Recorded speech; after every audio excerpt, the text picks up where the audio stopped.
The British Columbia Institute of Technology acknowledges that our campuses are located on the unceded traditional territories of the Coast Salish nations of Musqueam, Squamish, and Tsleil-Waututh.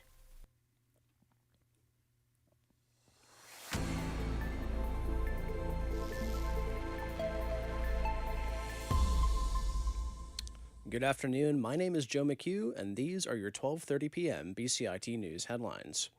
A report commissioned by British Columbia's chief coroner says little progress has been made in understanding, recognizing, and reducing the risk of youth suicide in the province. Dr. Ryan Panton was one of the experts chosen to sit on the panel, which reviewed the deaths of 435 people between the ages of 9 and 25 who died by suicide. There isn't quite a linear association between mental health and suicide. Many people who die by suicide do so without a prior history of mental health problems, and that's surprising to some. But even in our own report, only 40 to 60% of the youth had any history of any mental health problem. Panton does go on to state that some of those suicides inevitably include those with mental health conditions that haven't been diagnosed.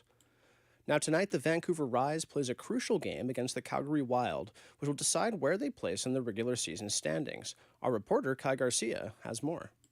It's the last day of the regular season for the Vancouver Rise. Tonight, they go to Calgary to face the Wild in a must-win game that will decide where they will end up in the table. The Northern Super League regular season concludes this week with the Vancouver Rise, Ottawa Rapid, and Montreal Roses vying for the second seed, while AFC Toronto sit comfortably at the top. The second seed will determine which team will have the home advantage during the NSL playoffs. Kai Garcia, BCIT News. Now, AP Washington correspondent Sagar Meghani reports on an upcoming Trump-Putin meeting, which is set to take place in Hungary. President Trump says he'll meet with Vladimir Putin in a bid to resolve the Russia-Ukraine war. The president says after a long phone call, he and Putin agreed to sit down in Hungary, though they have not set a date. Their chat came a day before the president's due to host Ukraine's Volodymyr Zelensky here at the White House. Zelensky's pushing the president to sell his nation long-range Tomahawk missiles, which Putin says would cross a red line. The president said this week he'd bring up the missiles with Putin as a way of pressuring him to end the war. Do they want to have Tomahawks going in their direction? I don't think so. I think I might speak to Russia about that. Sagar Meghani at the White House. Now to Israel, where their National Institute of Forensic Medicine has identified the remains of 2 more hostages returned from the Gaza Strip, as officials and families warned Hamas to hand over the bodies of those still held.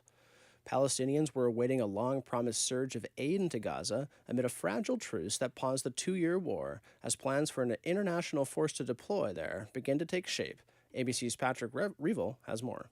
Israel did cut humanitarian aid by half going into Gaza on Tuesday as a sign of protest against Hamas being, it said, too slow to return the bodies of these deceased hostages.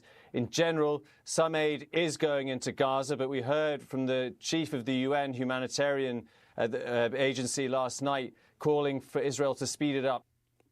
Now, Hamas has returned 10 bodies since Monday's exchange, 9 of which Israel's military have identified as being those of hostages.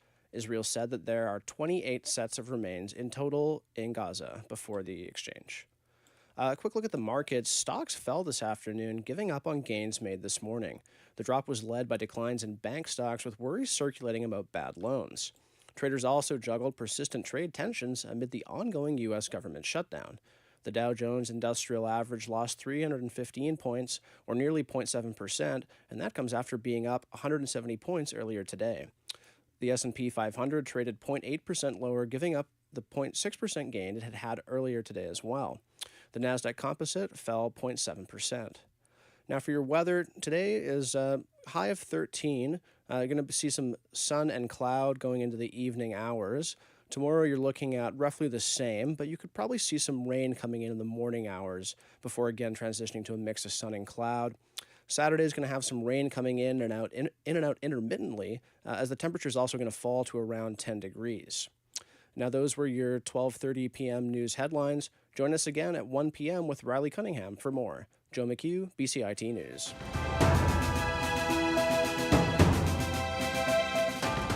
Stay tuned for more on BCIT's 1680 The Crow.